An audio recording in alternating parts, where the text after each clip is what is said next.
two things. First, Joe told us Patrick Graham drew up that play that led to Logan's interception on Saturday's walkthrough.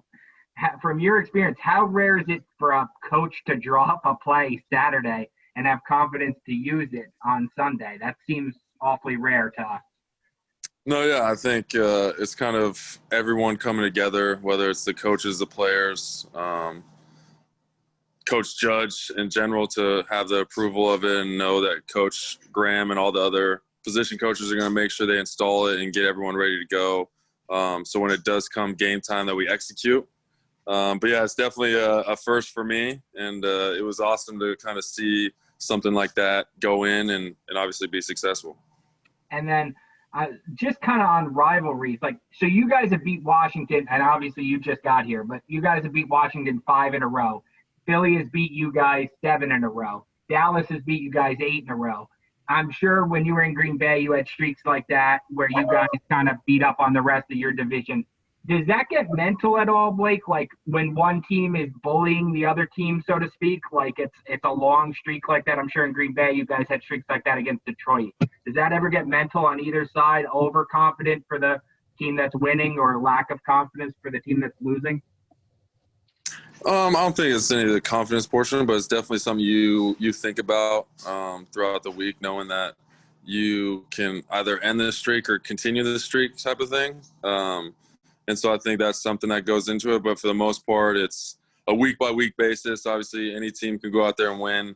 And I think for us, it's just keeping that improvement going week by week and going out there and doing what we need to do to get a win on Sunday. Cameron? Hey, Blake, how you doing? Good. How are you? Good. I know this is kind of like 2020, Monday morning quarterbacking, but if you look at your season, you guys have lost 6 games by a total of 28 points. Do you ever look back and say, wow, we could have really been in this, or this is a team that's emerging, or what? No, yeah, I think you go back to those games, and I think that's the tough aspect, that you look back and see the small moments where we talk about each week that we hurt ourselves knowing we could have won those games, especially all the close ones. But it's something that you also look at and take a positive from it, and know that we're making those improvements week by week, and doing the things necessary to be in games. And now it's time to start closing those games out and do what we can do as the season continues. Zach? Hey, Blake. I'm sure you heard before the season, people didn't have the highest of expectations for your defense, and you, by all indications, you've exceeded those. Is that something you guys heard and that motivated you at all? And I guess how would you describe what the identity of this team's defense is as you've seen it play out for 9 games now? No, yeah. You see things, hear things, especially start the season or during training camp and things like that.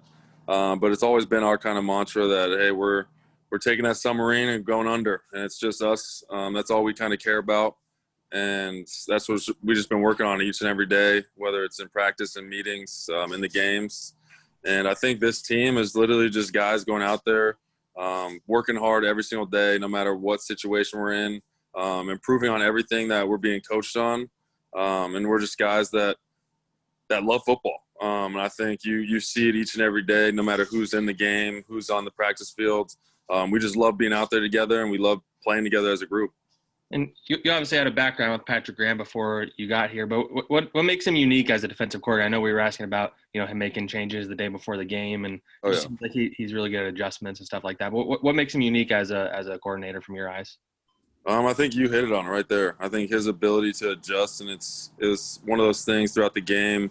I can't remember the exact situation, but it was a moment where all of a sudden he comes up to us and he's like, hey, I'm thinking this because we showed this or did these types of things, and I think this is going to mess with them. And I'm like, oh, wow, yeah, that's actually a great idea. And I was like, you're really good at this. And so it was one of those moments where you're trying to see what he's trying to do and how his brain's working. And I think his brain's always working, and that's what's allowed him to make those adjustments on the fly. Well, thanks, man. We'll take 3 more, Tom Rock, Schwartz, and Jordan. Tom Rock. Blake, you're more than halfway through the season. There's only one team that you've beaten. You did it twice. And you're playing for what looks to be like a share of first place on Sunday. How strange does that feel? No, it's definitely strange, but NFL is crazy. Like I was saying earlier, anyone could beat anyone. Anyone can be in it at any time.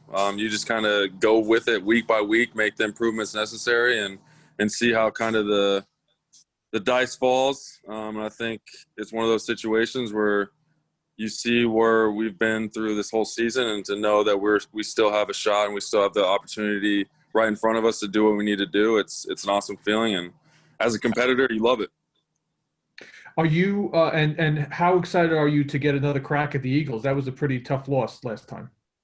No, definitely. I think any week, especially a division opponent, you're extremely pumped up to go into that game. And like you said, obviously how the game ended last time, you kind of want to go out there and kind of get that taste out of your mouth of losing and going out there and finishing this one. Thank you. Of course. Hey, Blake. 7 times this year you've had to come in after a game and kind of, do your corrections or pick up the pieces after a loss. Twice now you've been able to do that after a win. Obviously, it's more pleasant to do it after a win, but what is the main difference? I mean, is it better? Is it easier to improve and see your flaws after a win? And can that help you guys moving forward? Does winning beget more winning, so to speak? Yeah, I think it's kind of as that kind of momentum shifts. Obviously, it makes it easier to hear corrections and things like that. But I think for the most part, that's the one thing that you have to be as a competitor in this league, is a guy that can't take those moments of, oh, we won, like, hey, we're all good, we just go to the next week. But you have to be able to take a seat, see what small little aspects that you can improve on that all of a sudden would have allowed the game to be over in the third quarter, be over in the second quarter, and so on and so forth. And so I think that's where this team is different, where we go into each week, no matter win or loss, we're making sure that we're improving on whatever aspects that us as individuals messed up or us as a whole defense messed up. You're a young veteran, but you have a lot of guys around you who are kind of going through this the first time. After a win, do you notice a little more confidence, a little more something from these young guys? No, definitely. I think it's a little more confidence, I think, but overall, I think that's been the great thing, whether it's a win or a loss. Guys slowly seeing what they're capable of, seeing what they can do after they improve and focus on the fundamentals or the coaching at points that the coaches tell us. And it's been kind of an awesome thing to see these young guys stepping up in those moments and making those plays. Thank you. Yep. Last one here, Jordan. Hey, Blake. How different do you think the Eagles are going to look when you face them this time? There should be a bunch of different players on the field for them. No, definitely. I think they're starting to get healthy across the board, and I think it's going to be a different dynamic on what guy to focus on, what guy to see out there. Certain formations they might add in, obviously adding certain guys back. But I think overall, for us, it's just going to be focusing on what we can control for ourselves and getting those improvements. It really almost sounds like you're playing a different team, like with the way you say that, at least offensively. I'm not sure the flip side it's the same, but the way you said it, like, different formations, different plays, different players to focus on. Does that almost negate like that first meeting against them, that you have to view it differently? Yeah, I think certain aspects of it. But for the majority of the parts, I think there's going to be some similarities, just different pieces at those certain scenarios, I'd say.